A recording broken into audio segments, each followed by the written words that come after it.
हर हर महादेव। श्री शिवाय नमस्तुभ्यम। प्रदोष व्रत क्या है? प्रदोष व्रत कब करना चाहिए? प्रदोष व्रत की पूजन सामग्री क्या क्या होती है? प्रदोष व्रत का पूजन कब किया जाता है?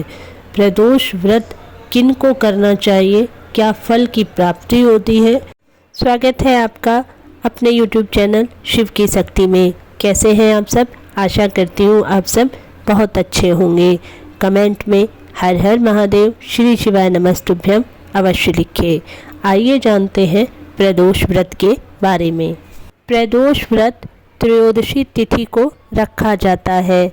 महीने में 2 बार आता है, कृष्ण पक्ष की त्रयोदशी तिथि और शुक्ल पक्ष की त्रयोदशी तिथि। इसी दिन प्रदोष व्रत रखा जाता है। प्रदोष व्रत क्यों करना चाहिए? क्या है मुख्य कारण? भगवान शिव की कृपा प्राप्ति के लिए, पापों और दोषों की मुक्ति के लिए, कल्याण और सुख समृद्धि के लिए, कष्ट निवारण के लिए, दीर्घ आयु, आरोग्यता, संतान प्राप्ति, शत्रुओं के नाश के लिए व्यक्ति को, नारी को प्रदोष व्रत रखना चाहिए। प्रदोष और सोमवार के पूजन में एक विशेष अंतर यही है, सोमवार के दिन हम पूजन सुबह करते हैं, लेकिन प्रदोष व्रत में पूजन प्रदोष काल में किया जाता है। प्रदोष काल कब होता है? प्रदोष व्रत के शाम के समय, शाम को प्रदोष काल होता है, जो सूर्य अस्त से 1.5 घंटे पहले और 1.5 घंटे बाद का समय माना जाता है। लगभग 3 घंटे का समय प्रदोष काल का शुभ समय होता है। जो व्यक्ति या जो नारी इस पूजन को करते हैं, इस व्रत को करते हैं, उनको प्रदोष काल के समय ही पूजन करना अनिवार्य होता है। यह इस व्रत का सबसे बड़ा नियम है। पूजन सामग्री कैसी क्या होनी चाहिए? जलाभिषेक करें, पंचामृत से अभिषेक करें, बेलपत्र चढ़ाएं, भांग, जो भी भगवान की सामग्री है सब कुछ चढ़ाकर दीपक लगाकर भगवान से प्रार्थना करें। अगर आप प्रदोष के दिन मंदिर भी नहीं जा सकते हैं तो सबसे बड़ा नियम है पार्थिव शिवलिंग का। प्रदोष के दिन, प्रदोष काल में जिनके घर में पार्थिव शिवलिंग का निर्माण और पूजन होता है, उनके घर से लक्ष्मी कभी भी नहीं जाती, कभी भी दरिद्रता का वास नहीं होता। भगवान शिव की कृपा हमेशा बनी रहती है। आपके घर में कोई भी गमला है, उस गमले से मिट्टी लेकर, आसपास से कहीं से भी मिट्टी लेकर गंगा जल छिड़क लें। गंगा जल छिड़क कर छोटे से पार्थिव शिवलिंग का निर्माण करें। पार्थिव शिवलिंग का निर्माण करके जलाभिषेक करें।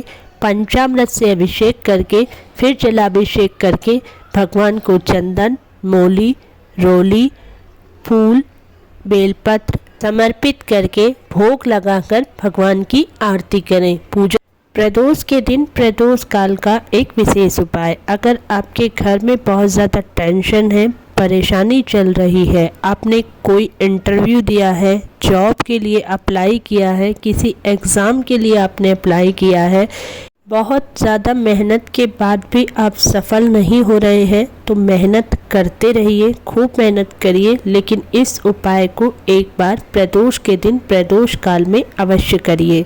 प्रदोष के दिन प्रदोष काल में ही इस विशेष उपाय को घर पर करें। एक अपने घर के मंदिर में बैठ जाएं, एक बेलपत्र लें, बेलपत्र लेकर बीच की पत्ती पर 7 चावल के दाने रखें। इसके बाद पीला चंदन लें। पीला चंदन आपके पास अगर खुला हुआ है तो उसकी छोटी सी आकृति, गोल आकृति बना लें। अगर चंदन नहीं है तो घिसकर छोटी सी गोल शिवलिंग नुमा आकृति तैयार करें। ओम नमः शिवाय या श्री शिवाय नमस्तुभ्यम कोई भी मंत्र बोलते हुए शिवलिंग की आकृति तैयार करके जहाँ पर चावल रखे हैं उसी जगह उसको रख दें। जल का छींटन देकर, गंगा जल का थोड़ा सा छींटन करें, भगवान का पूजन करें। रोली, मोली, चंदन, चावल, तिल, जो भी सामग्री समर्पित आप कर सकें भगवान को समर्पित करें। एक दीपक लगाकर भगवान भोलेनाथ की आरती करें। अपनी मनोकामना मन मन में बोल दें। 2 दीपक तैयार कर लें और जैसे आपने पूजन की है वैसा का वैसा ही बेलपत्र उठाकर शिव मंदिर ले जाएं। प्रदोष के दिन प्रदोष काल में ही यह पूजन करना है। प्रदोष के दिन प्रदोष काल में ही आपको शिव मंदिर जाना है। इस उपाय को आप प्रदोष के दिन कर सकते हैं, सोमवार की अष्टमी के दिन कर सकते हैं और विशेष मासिक शिवरात्रि जो सावन की शिवरात्रि होती है या विशेष दूसरी शिवरात्रि के दिन भी आप इस उपाय को कर सकते हैं। मंदिर जाकर माता अशोक सुंदरी के स्थान पर उस बेलपत्र की डंडी का मुख जलाधारी की तरफ करके जैसी आपने पूजन की है ऐसे के ऐसे ही उस बेलपत्र को रखकर घी के 2 दीपक लगाकर भगवान से प्रार्थना करके आ जाएं। आप किसी भी एग्ज़ाम, किसी भी कंपटीशन में, किसी भी जॉब के लिए तैयारी कर रहे हैं, बाबा आपके साथ हमेशा रहेंगे और वह आपको सफल अवश्य करेंगे। आप मेहनत करें, अपनी पढ़ाई पर ध्यान दें और बाबा का यह उपाय भी अवश्य करें। श्री शिवाय नमस्तुभ्यम।